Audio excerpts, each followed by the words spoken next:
Alright, we're here today to learn how to put our blog on the website. So you should have received an email from me. It should have given you a link to log into the website.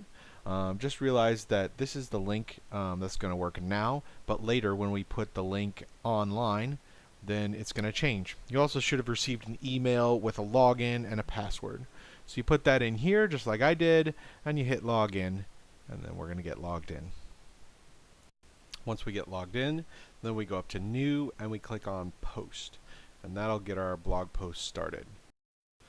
Alright, now we're to the actual part where we actually get to write our blog post. First thing we need to do is we need to put in a title that sums up what we're talking about. And then we need to write our blog. Now I've already pre-written my blog because I know you don't want to sit here and watch me write my entire blog. But for you guys, you'll need to write your blog, and generally it's probably easiest if you just do it here.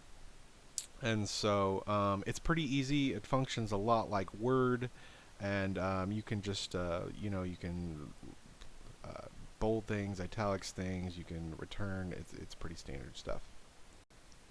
Alright, so now we have our blog all written, but we want to spice it up a little bit because walls of text is kind of boring. So now we're going to upload a picture.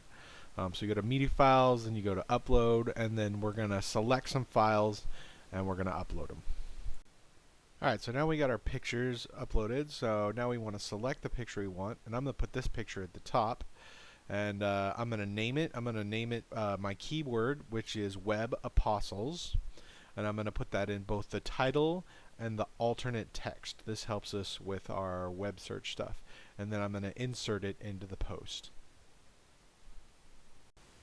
And there it is, inserted into my post. Now, so I want to insert a second picture, so I'm going to scroll down, I'm going to make a little space for it where I want it, and then I'm going to center it, and then I'm going to do the same thing again with the second picture that I have. I'm going to insert that in. I'm also going to change the title and the alternate text as well.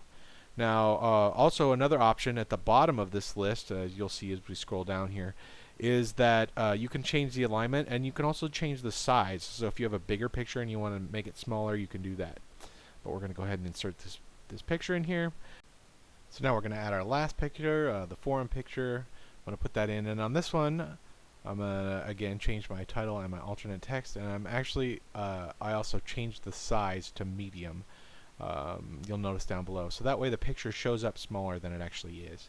And on this one I also I'm going to left align it, so I'm going to put it over on the left. That way the text wraps around it. It's kind of a cool effect. So if you want to put that in your blog, then you can do that.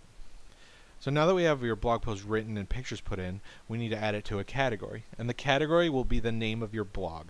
And so that way, on the side of each blog page will be your blog's name, and if people want to go back and read all your blogs, they'll be able to because you've categorized them in that blog.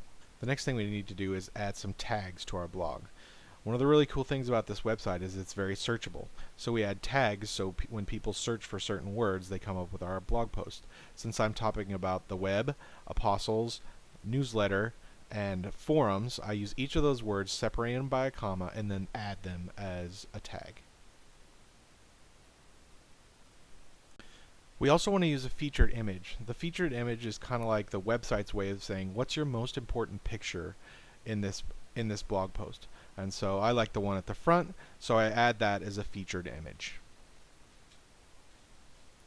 Last but not least, at the bottom of the page, there's something called WordPress SEO. SEO stands for Search Engine Optimization.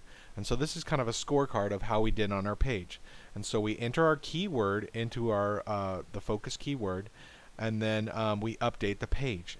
And it will tell us by a little green dot how good we're doing. If it's green, it's great. If it's yellow, it's pretty good. If it's orange, it's eh, and if it's red, it's bad. After we publish the page, we want to always make sure to preview the page or view the page to make sure we know what it's going to look like on the internet. I can't tell you how many times I've published a page, thought everything was good, but something is not aligned correctly. So you want to make sure to visit the page, view the page, actually how it's going to look. And that's all there is to it. It's pretty easy. Hopefully this has helped you kind of work some stuff out. Just get in there and try it. If you have any questions, feel free to email me. I'm always there to help. Have a great day. Bye.